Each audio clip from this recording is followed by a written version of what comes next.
Audi Actu sur Radio Victoire. Actualité, débat, intervention par téléphone. C'est tous les jours à partir de 7h. Sur la fréquence magique, la 96.3 FM. Audi Actu. Notre invité de ce matin d'Audi Actu pour vous, c'est monsieur Nathaniel Olympio, le premier responsable du Parti des Togolais, qui est parti membre de la C14, qui n'a pas pu prendre part aux élections législatives. Dernière, bien sûr, c'était le 20 décembre, dont les résultats ont été connus depuis le lundi, dimanche, et dévoilés par le président de la CENI. Alors, monsieur Nathaniel Olympio, encore une fois, bonjour. Bonjour. Alors, nous sommes en période de fête. Comment vous avez fêté hier?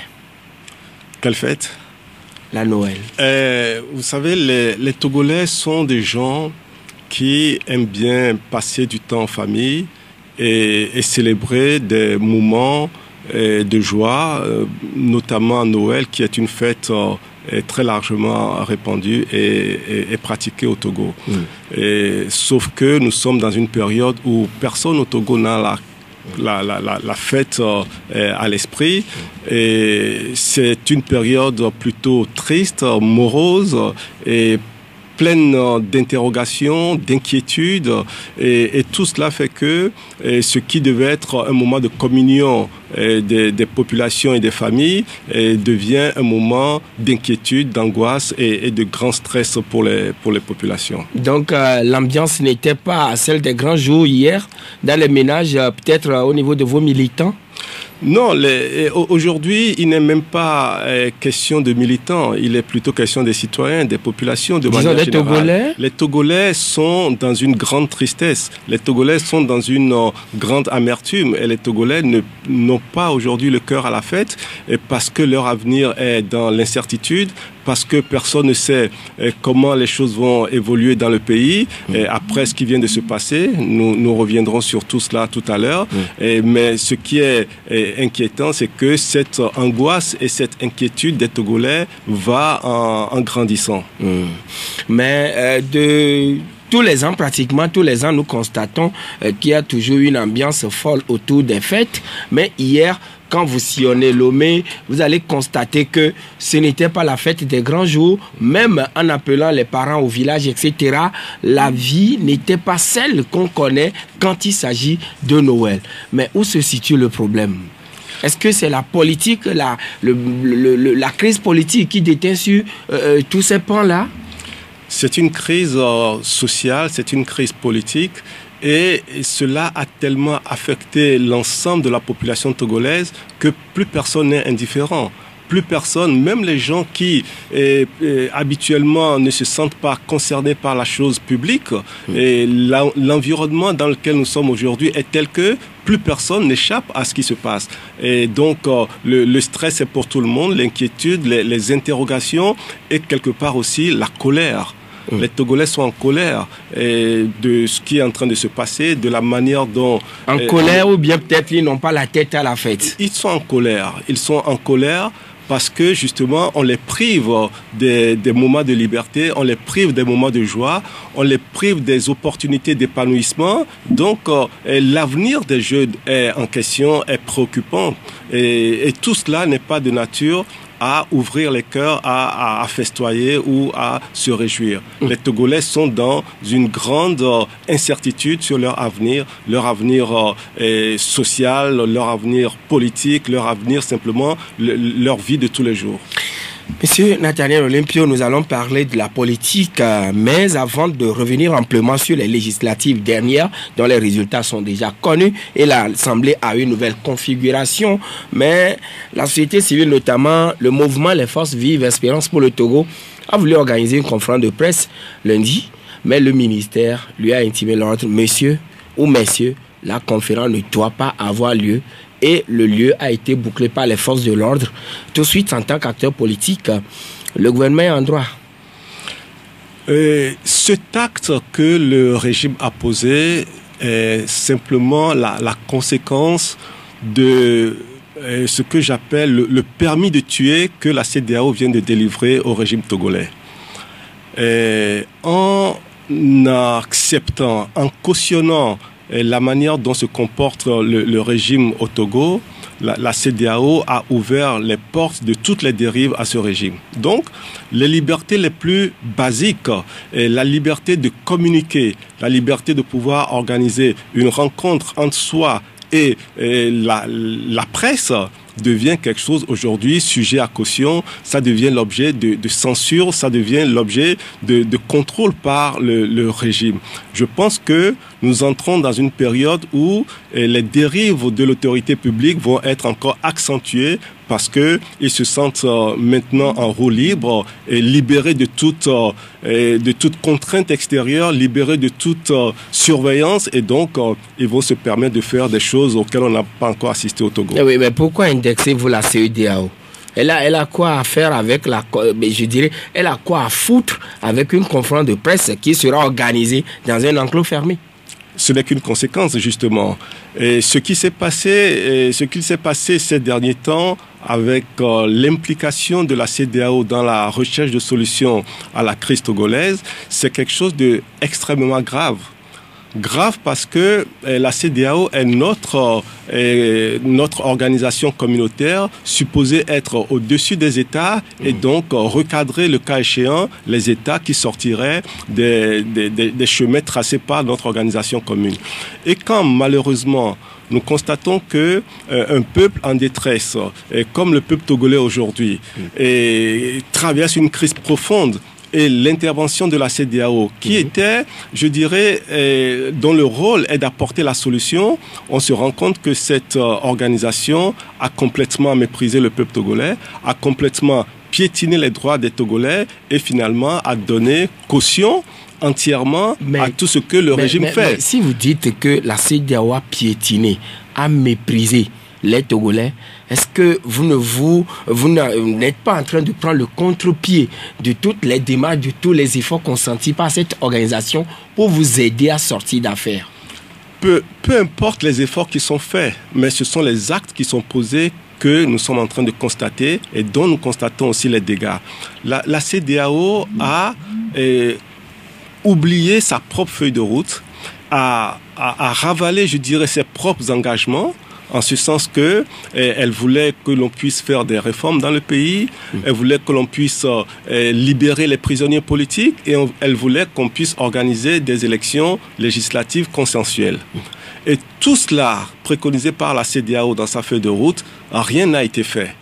Rien n'a été fait comme mais elle a préconisé dit quand même par la que CEDEAO. Tout a été bien fait, à saluer les efforts du gouvernement togolais mais justement, au cours de la 54e session. Justement, c'est de ça que je parle. Oui. C'est en cautionnant et en déclarant que tout a été très bien fait que la CEDEAO s'est reniée elle-même.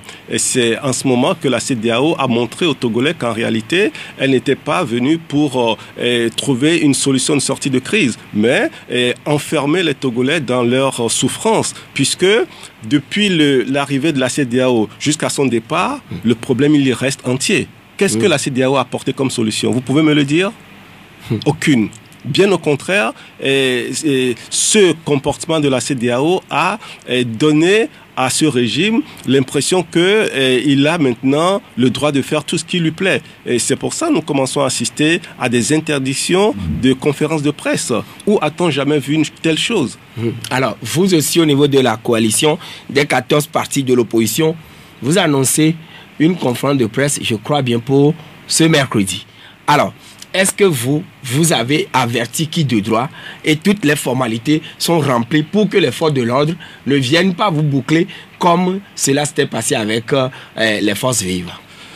Depuis le mois d'août 2017 que la coalition a commencé à travailler et à faire beaucoup de conférences de presse, jamais nous n'avons adressé une note d'information relativement à l'organisation de conférences de presse. Jamais. Donc, autrement dit, la conférence de presse rentre dans les activités de routine au niveau des partis politiques? Une conférence de presse, c'est un acte routinier que les partis politiques ou les associations ou les organisations peuvent organiser pour communiquer avec les populations. Donc, cela ne relève pas d'une nécessité d'informer l'autorité publique.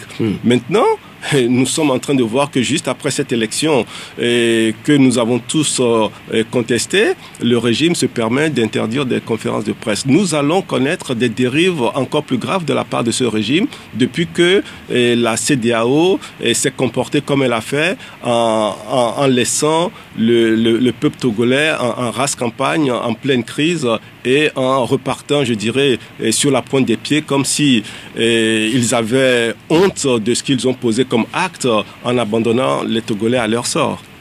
Très bientôt, les nouveaux députés vont prendre fonction et dans cette assemblée, nous allons découvrir un PDD anciennement Obu qui aura 3 sièges, en tout cas qui aura 3 députés, le NET de Djeri Tama 3 députés, l'Union des forces de changement de Gilchrist Olympio qui aura 6 députés, Unir, la part du Lion bien sûr, 59 députés, le PDP 1 député et les indépendants qui ont participé aussi à ces élections législatives, 18 sièges.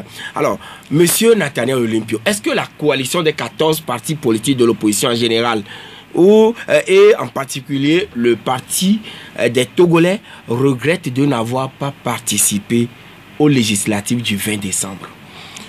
Ce que nous regrettons, c'est surtout d'avoir un régime qui est complètement fermé et qui ne considère pas l'élection comme un instrument de régulation et de dynamisation de la démocratie, mais considère l'élection comme un instrument de confiscation du pouvoir. Et je le regrette profondément, mais ne pas avoir participé à une mascarade électorale, j'en suis au contraire fier. Et la lutte que mène le peuple togolais n'est pas une lutte pour acquérir des places à l'Assemblée nationale. Et la lutte que nous menons, nous ne voulons pas marcher sur les cadavres des Togolais pour accéder à l'Assemblée nationale. Ce à quoi nous avons assisté, c'est simplement une distribution de cadeaux entre amis qui se partagent un certain nombre de choses qu'ils considèrent comme leur propriété. Et aucun des Togolais, la grande majorité des Togolais qui participent massivement aux manifestations, aucun de ces Togolais ne reconnaît le statut de député à ce que l'on vient de présenter comme tel. Parce que, justement, les Togolais n'ont pas souscrit à ce processus. Les Togolais n'ont pas adhéré à l'ensemble de l'organisation qui a été mise en place. Et à partir de ce moment-là, les personnes qui se considèrent aujourd'hui comme députés ne sont pas des députés de la République au titre de ce que le peuple togolais entend. Oui, mais quand même, ils ont battu campagne. Ils étaient allés partout ailleurs. Et ce sont des Togolais qui étaient partis dans les urnes les voter. Il y a des règles à respecter. Et combien de personnes ont désigné les députés? Environ 2 millions. Combien de personnes ont désigné les députés? Et combien d'électeurs avons-nous au Togo? Et quelles sont les personnes qui défendent cette élection qui a été organisée? Je vais vous dire une chose, M. Agbeti. Quand on est dans une communauté et que l'on a ensemble décidé de pratiquer la démocratie, oui, il y a des règles à cela. Et l'une des règles en démocratie, c'est que ce soit la majorité qui imprime son orientation à la vie publique. Malheureusement au Togo, notre démocratie, du moins ce qu'on appelle telle, notre démocratie au Togo, c'est une démocratie de la force. C'est une démocratie de la violence. C'est une démocratie de la répression. Et quand on veut conduire un peuple dans ces conditions-là, on ne peut que créer des conditions pour que la vie sociale devienne difficile pour tout le monde. Nous avons eu une grande chance que les Togolais se soient comportés de manière sage pendant cette période électorale. Parce que tout ce que le régime avait préparé comme action de répression et tous les équipements militaires, tous les militaires qui ont été mobilisés, et les retraités qui ont été appelés comme si nous étions en période de guerre contre un ennemi extérieur. Tout cela... Les anciens combattants? Non, les anciens militaires. Les anciens militaires qu'on a rappelés sous les drapeaux, comme si c'était une mobilisation générale contre un ennemi extérieur. Non, tout cela est-ce que c'est un plan ourdi ou bien plutôt c'est des activités qu'on fait chaque fois que le pays peut-être veut, pour des raisons sécuritaires, garantir la sécurité à tout le monde? Quand on appelle des électeurs à venir voter, oui, on ne leur met pas en face des chars, des militaires armés. Nous ne sommes pas en état de guerre. Sauf si notre régime, le régime en place au Togo, estime qu'il est en guerre contre son peuple.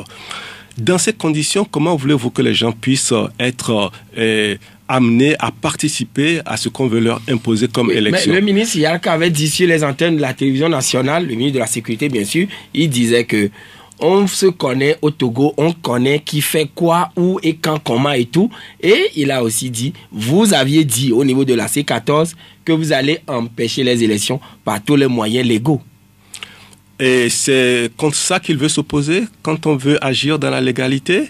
Moi, je ne fais qu'établir un lien. Oui, mais vous faites très bien, justement, parce que vous relevez les incongruités de ce régime. Non, parce moi, que je ne suis pas en train de déduire. Parce que vous soulignez parfaitement la manière complètement incompréhensible avec laquelle on veut traiter les Togolais. Quand on est dans un pays où les ministres viennent nous dire que le chef d'état-major de l'armée, le chef d'état-major général de l'armée, vient sur les lieux de manifestation dans un véhicule d'où on voit des armes sortir et que derrière ce sont des enfants qui sont tués, et vous comprendrez que le Togo est sur une pente très dangereuse. Le Togo est sur une pente dangereuse et c'est justement ça que la CEDEAO est venue cautionner. Parce que la CEDEAO est restée silencieuse sur ces événements. Donc vous espériez que la CEDEAO se prononce par rapport à cette sortie du général Félix Katanga le samedi 8 décembre? La CEDEAO est responsable du cadre dans lequel cette élection s'est déroulée. C'est elle qui a tracé le cadre, c'est elle qui a donné la feuille de route. Et tout ce qui s'est passé et la manière dont ça s'est passé relève de la responsabilité de la CEDEAO. Elle devait s'exprimer là-dessus. En ne s'exprimant pas sur ces événements, elle les a cautionnés et elle les a dangereusement cautionnés. Et c'est un précédent que tous les autres peuples de la CEDEAO regardent avec beaucoup d'inquiétude. Ah oui, mais tout à l'heure, un expert sénégalais disait que c'est inquiétant et décevant que la CEDEAO en particulier a donné une sorte d'avis positif sur les élections législatives qui sont tenues au Togo. Oui, c'est un monsieur très prudent qui dit les choses avec beaucoup de délicatesse, mais ce qu'il souligne est très grave. Il souligne le fait que la CEDEAO elle-même qui a préconisé un protocole additionnel de bonne gouvernance et qui limite les mandats à 2 pour chacun, eh bien cette CEDEAO-là est en train de fermer les yeux sur ses propres recommandations et nous avons comme l'impression que certains chefs d'État qui sont impliqués dans la résolution de la crise au Togo, eh bien, ils cherchent à régler leurs propres difficultés internes. C'est ça que nous, Togolais, avons noté parfaitement et les Togolais aujourd'hui savent que personne de l'extérieur ne viendra faire le travail pour nous. Personne ne viendra donner la démocratie aux Togolais. La lutte rentre dans une autre phase. Elle sera encore plus... Pourquoi dites-vous cela alors qu'en Gambie, mais il y a 2 institutions qui ont aidé ce pays à sortir d'affaires sans effusion de sang, pas même une seule goutte de sang? Est-ce que c'est ce qui s'est passé au Togo? Moi, je suis au Togo, je vous parle du Togo. Et c'est oui, ce qui mais me quand même, est-ce qu'il ne vous revient pas de vous remettre aussi en cause? Pourquoi le G5, vous l'avez à dos, la CEDEAO, l'Union africaine, le Conseil de l'Entente, etc. Mais nous sommes des combattants de la liberté et nous défendons un certain nombre de principes. Quels sont les principes que nous défendons? Oui. Nous défendons le principe selon lequel, lorsqu'on organise une élection législative, il faut que chaque député soit élu avec le même nombre de voix. Personne ne peut s'opposer à cela, normalement. Nous nous battons contre le fait que le fichier électoral soit composé en très grande majorité de personnes qui n'ont pas de pièce d'identité. Nous nous battons contre ce principe-là. Est-ce que quelqu'un peut s'y opposer? Nous nous battons contre le fait que les institutions qui organisent les élections sont complètement assujetties à l'exécutif. Est-ce que quelqu'un peut s'opposer à cela? Vous savez, on peut avoir dans d'autres espaces beaucoup d'institutions ou de personnes qui s'opposent à la lutte que nous menons, mais les Togolais savent ce qu'ils veulent. Les Togolais veulent leur liberté, veulent aussi une démocratie. Et les Togolais doivent se battre. Et nous devons continuer de nous battre jusqu'à ce que nous puissions obtenir et la liberté et la démocratie. Parce que nous ne resterons pas indéfiniment dans cette situation de précarité sociale, de précarité politique. Et le peuple togolais, qui, dans sa grande majorité, s'est mobilisé, nous devons continuer de nous mobiliser. Et c'est le moment de dire au peuple togolais que les donnes ont évolué. Et c'est pour ça que je parle de nous entrons dans une autre phase de la lutte. Parce que notre espace communautaire, la CEDEAO qui était supposée venir aider le peuple togolais à résoudre sa crise, elle est venue et finalement, elle a empiré les choses et elle est partie. Elle nous a laissé tomber. Donc, nous ne pouvons plus compter que sur nous-mêmes. Et les Togolais doivent le comprendre. Qu'est-ce qui a pu se passer? Et la CEDEAO qui avait pris à bras le corps vos problèmes, vos préoccupations, vous rencontrez, mais à un moment donné, elle s'est murée dans un silence assourdissant. Oui, mais moi je vous renverrai en 2005. La CEDEAO n'a pas changé de posture. Mais elle ne s'était pas impliquée comme ce fut le cas pour 2010, depuis 2017 à ce jour. Oui, et peu importe la posture, les résultats est le même.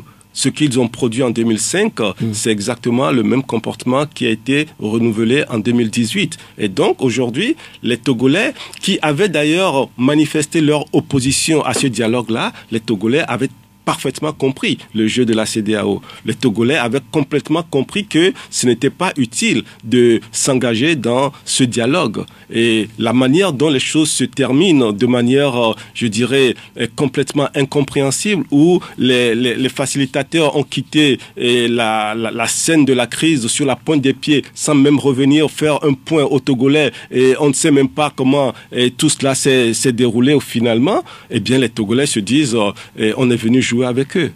Et c'est pour ça que les facilitateurs sont partis faire le point à leur mandat, ceux qui les ont mandatés. Mais je pense que les peuples sont toujours au-dessus de tous ceux qui sont considérés aujourd'hui comme des mandants. Et le peuple togolais est celui à qui on doit adresser ce qui s'est passé. On doit faire un compte rendu. C'est pour lui que les gens sont intervenus. Ce n'est pas pour ce que vous appelez les mandants. Donc, tout cela a été très escamoté et c'est aussi un manque de considération finalement pour le peuple togolais. Oui, je dis les choses avec des mots très durs parce que c'est comme ça que nous le ressentons, c'est comme ça que nous le vivons. Là, est-ce que cela ne traduit pas un sentiment de peut-être vous avez été affaibli, déçu totalement? Affaibli, pas du tout. Pas du tout. Et les Togolais savent ce qu'ils veulent. Et les Togolais sont très déterminés. Et d'ailleurs, cette adversité, cette étape qui vient d'être franchie est une étape qui galvanise davantage les Togolais. Parce que ça nous soude davantage autour de ce qui nous est cher. Et ce qui nous est cher, c'est la vie des enfants qu'on a enlevés. C'est notre démocratie qui est prise en otage. C'est le pays qui est toujours dans la misère. Voilà les choses qui sont chères aux Togolais, autour desquelles nous nous réunissons, nous nous mettons ensemble pour nous battre ensemble contre cela. Et maintenant, nous devons faire en sorte que notre lutte soit plus efficace, plus adaptée à la configuration qu'on nous a imposée. Et c'est le régime qui nous impose la manière de nous opposer à son fonctionnement. Le gouvernement a annoncé, au niveau de la CEDEAO, disons le président Faure a annoncé à ses pairs que très bientôt les réformes prévues, préconisées, d'ailleurs recommandées par l'expert constitutionnaliste, seront opérées dans notre pays, le Togo, et les chefs d'État en étaient fiers. Mais l'expert sénégalais lui disait tout à l'heure que la CEDEAO, disons la conférence des chefs d'État, à leur niveau, il n'y a pas véritablement un défenseur de principes essentiels pour la CEDEAO. Oui, dans toute chose, les principes sont les fondements. Et quand les principes sont piétinés, tout le reste part à la dérive. Et c'est ce qui se passe au Togo, malheureusement. Et la CEDEAO, c'est vrai qu'on peut dire beaucoup de choses très négatives sur son comportement, mais ce sur quoi moi je voudrais insister, c'est ce que nous, Togolais, devons faire. Et nous devons nous remettre au travail. Nous devons nous remettre dans la mobilisation pour que, ensemble, on impose à ce régime le respect de ce que veut le peuple. Nous avons laissé la CEDEAO prendre la direction de notre lutte en cherchant une solution de sortie de crise, et nous nous sommes rendus compte que c'était un dialogue de dupes. Et aujourd'hui, on a laissé les Togolais sur le champ de la crise seuls au milieu du gué. Et bien, les Togolais doivent se prendre en charge. Et c'est après les législatives que vous vous rendez compte que c'était un dialogue de dupes? Ou bien vous vous étiez rendu compte bien avant? Non, je pense que nous sommes en train de faire un bilan. Oui. Nous sommes en train de faire un bilan, nous sommes en train de faire un constat de l'ensemble du déroulement, puisqu'ils viennent de mettre fin à la facilitation. Donc, ils viennent de mettre fin à leur implication dans la crise. Autrement dit, vous jetez l'anathème sur la CEDEAO? Mais il s'agit d'apporter une appréciation sur les actes posés. D'accord. Et la CEDEAO a failli. Personne ne peut le nier. La CEDEAO a failli et elle aura beaucoup de mal à se recrédibiliser aux yeux des Togolais, parce que ce n'est pas la première fois que cela se produit. On a fait de nouveau confiance. C'est la seconde fois. Les Togolais auront encore beaucoup de mal à faire confiance à cette CEDEAO-là. Qu'est-ce que la C14 attend de la nouvelle Assemblée nationale? Monsieur Nathaniel Olympio, avant de vous permettre de répondre à cette question, nous avons aussi des annonceurs avec nous. On leur laisse d'abord le soin. Attendre l'Assemblée nationale au moins dans un délai de 6 mois. Si le gouvernement va réformer l'indication de la CEDEAO. Puisque nous avons les élections plus tard dans un an, c'est en ce moment que si les réformes ne sont pas faites, qu'ils pouvaient sortir pour réclamer les réformes. Et en ce moment, je pense qu'ils auront raison. Donc je vais leur demander tout simplement de garder patience, regarder si l'Assemblée va réformer ou bien ne va pas réformer les institutions. Je vous en prie. Merci, bien noté Daniel.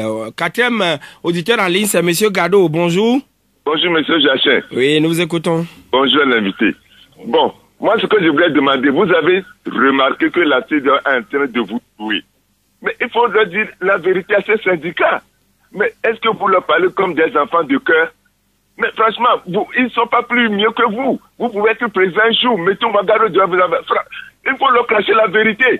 Que vous êtes des syndicalistes, vous avez vendu notre pays. Que le peuple souffre, dites-leur la vérité. Mais ça, quelle est l'action que nous allons prendre maintenant? Merci, bonne journée. Bien, cher ami Gado, et le dernier intervenant qui est en ligne, monsieur Patrick, bonjour. Bonjour, monsieur. Oui, nous vous écoutons, Patrick. Oui, je salue l'invité. Bonjour. S'il vous plaît, est-ce que l'invité peut aller dire au président de la CEDEAO que les Togolais les remercient de n'avoir pas accepté à aller se faire tuer, comme ils l'ont fait en 2005, ils ont laissé, on nous a tués, ils n'ont rien dit, et que cette fois-ci, ils l'ont souhaité encore pour qu'on aille se tuer le 20 décembre, et pour ne plus rien dire. Et finalement, ils ont arrêté la mission des observateurs, et je voulais demander à l'invité quelle est la position à tenir maintenant pour soulager le peuple togolais de cette souffrance. Plus de 50 ans de règne de cette famille, nous sommes fatigués. Merci beaucoup, bonne journée. Bonne journée, cher ami. Alors, vous avez écouté le dernier intervenant, Patrick. Est-ce que vous pouvez aller prendre votre courage à bras le corps et aller dire au président, en ainsi de la CEDEAO, peut-être au facilitateur, merci pour avoir aidé le Togo, et puis il n'y a pas eu de bain de sang, mais une seule famille à la tête du pays, ça suffit, etc., dit-il. Je pense que les chefs d'État de la CEDEAO savent parfaitement ce que veulent les Togolais et ce que la coalition leur a donné comme mémo, comme écrit, comme exigence, revendication. Tout cela, ils le savent. Et ce que je peux dire à Patrick, qui demande la position à tenir, c'est que tout à l'heure à 10h, la coalition fait une conférence de presse et la coalition annoncera l'orientation qu'elle entend donner à la lutte à partir de maintenant. La CEDEAO vous a-t-elle roulé dans la farine? Selon M. Gado, et pourquoi vous ne leur avez pas craché les 4 vérités? La CEDEAO a laissé les Togolais dans la crise, et peut-être une crise encore plus grave. Mais comme je le disais tout à l'heure, la CEDEAO n'est pas notre adversaire. Notre adversaire principal, c'est le régime. Et tenons compte de ce qui vient de se passer et organisons-nous pour être plus efficaces pour la suite. Vous devez garder patience et donner 6 mois à la nouvelle Assemblée nationale avant de commencer par penser à de nouvelles manifestations. Les manifestations... C'est-à-dire pour les mettre à l'épreuve si l'Assemblée nationale actuelle, l'Assemblée nationale qui va prendre fonction va pouvoir satisfaire aux désirata de la population. Si l'Assemblée nationale qui était en place pouvait faire les réformes selon les recommandations de la CEDEAO, si le régime avait la volonté de mettre en pratique ces recommandations, eh bien ça aurait été fait. Donc nous n'attendons absolument rien de cette nouvelle assemblée que nous ne reconnaissons pas. Donc on ne peut rien attendre de quelque chose que nous ne reconnaissons pas. Nous ne reconnaissons pas leur existence. Ils sont illégitimes aux yeux des Togolais et ils ne représentent pas la République. Ça, c'est une chose qui est claire. C'est pour ça que notre lutte n'a même pas de pause. Notre lutte n'a même pas de pause, je dirais, de Noël. Notre lutte continue et nous devons nous organiser pour être encore beaucoup plus efficace parce que la lutte sera plus rude, sera plus âpre encore parce que ce régime se croit aujourd'hui tout permis et donc nous devons nous aussi dans notre organisation, dans notre fonctionnement et dans notre engagement être plus percutants. Tous les Togolais doivent s'engager dans cette lutte. Alors, le Togo ne se résume pas à Ben, a dit Nicolas, et Poussia dit pourquoi la C14 ne veut pas se remettre en cause. Et selon lui, aujourd'hui, les Togolais ont les yeux ouverts. Et vous ne poursuivez que vos intérêts. Alors que les populations doivent aussi, vous devez penser aussi à leurs intérêts. Et il dit, quand vous étiez parti en Guinée-Conakry, vous étiez revenu, silence, mort, ou de mort. Et vous étiez parti, quand vous avez rencontré Nana Akufo-Addo, c'était la même attitude. Qu'est-ce qui s'est passé? Et vous, on vous connaît, vous étiez de retour de ces deux, en tout cas auprès de ces deux facilitateurs, mais vous n'avez daigné lever le petit doigt pour placer un mot à l'endroit des populations. Alors, je ne sais pas pourquoi Nicolas parle de baie. Oui. Peut-être qu'il nous... Bon, enfin... Il n'a pas très bien suivi. Je dirais que aujourd'hui, les Togolais, dans leur grande majorité, dans leur très grande majorité, veulent que les choses changent au Togo. Et on le voit à Lomé, on le voit à Tapamé, on le voit à Tévié, on le voit à Palimé, on le voit à Sokodé, à Mango, Dapaon, partout, à Kara également, on le voit. Et donc, se remettre en cause, oui, nous nous remettons en cause à la C14. C'est pour ça que nous serons encore plus efficaces à partir de maintenant. Nous tirons leçon de toute l'expérience que nous venons de vivre. Notamment la manière dont nous avons conduit la lutte, notamment la manière dont ceux qui sont venus nous aider et supposés nous aider se sont comportés, notamment la manière dont le régime a conduit également cette période-là. Tout cela, c'est une somme d'expériences que nous avons acquises qui vont nous permettre d'être encore plus efficaces à partir de maintenant. C'est pour ça que moi, j'appelle les Togolais à ne même pas céder à ceux qui osent leur dire que nous avons connu un échec. Non, nous n'avons pas connu d'échec.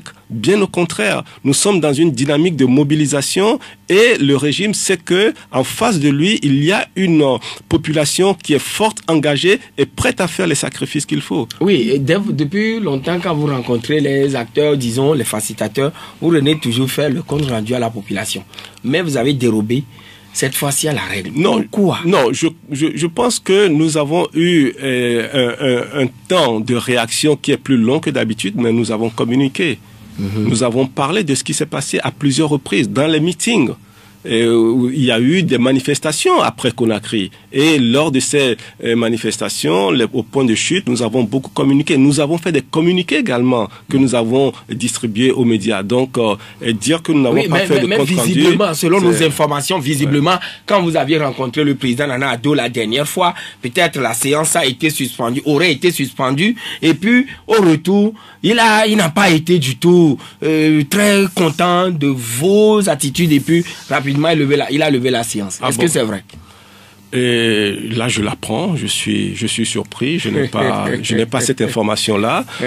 Vous savez, je crois que la manipulation de l'information aussi fait partie de la lutte. D'accord. Et nous devons être très attentifs à ça. Est-ce que les chefs d'État sont des pyromanes? En tout cas, ce qu'ils ont fait au Togo s'apparente. 20 décembre, était-ce une date fétiche? Eh bien, visiblement, pour eux, ça l'était. Et c'est ça qui fait partie de toute la duperie dont le peuple togolais a été victime.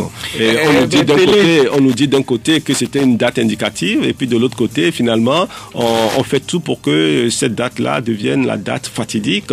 Oui, finalement, c'est une date fatidique pour le peuple togolais parce que ça ouvre une période d'incertitude encore plus grande. Pelé ironisait tout à l'heure en disant que le ministre Yark est à féliciter parce qu'il a appelé les Togolais à boycotter le scrutin, alors que le ministre avait clairement dit dans le communiqué c'était pour des raisons sécuritaires. Vous savez, les ministres qui s'expriment, parfois, moi je les écoute avec beaucoup de peine.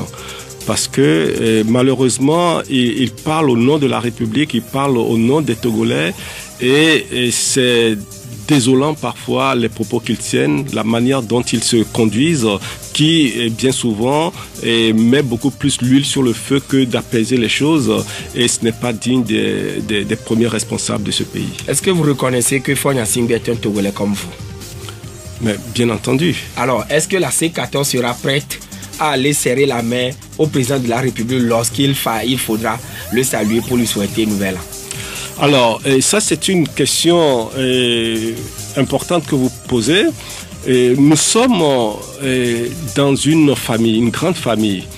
Et généralement, lorsqu'il y a des disputes dans les familles et que les problèmes sont réglés, on demande aux gens de se serrer les mains. Oui. N'est-ce pas? Oui. Eh bien, nos disputes ne sont pas encore réglées. Nous sommes à la fin de l'émission. Merci, madame, monsieur. Merci à tous qui nous avez reçus chez vous. Monsieur Nathaniel Olympio, merci d'être passé chez nous ce matin. Merci, et c'est l'occasion pour moi de demander aux Togolais d'être très prudents cette fin d'année où nos routes sont souvent très, très dangereuses. Et avec le cœur qu'il n'y ait pas, avec la colère que les Togolais ont sur le cœur, je demande que Dieu apaise nos cœurs, mais qu'il nous donne la force d'obtenir ce que nous voulons. Merci. C'est fini pour aujourd'hui. Tout à l'heure, NSI Nakogo, Jacob Ahama, le duo va vous retrouver pour le journal en éveil. N'oubliez pas, à 13h, nous sommes là tout comme à 18h, mais sans IT. Merci pour la coordination technique. Et je salue au passage notre cher ami Delphonse Akpaki du site d'information www.lagazettedutogo.com. Et excellente journée de mercredi à vous toutes et à vous tous.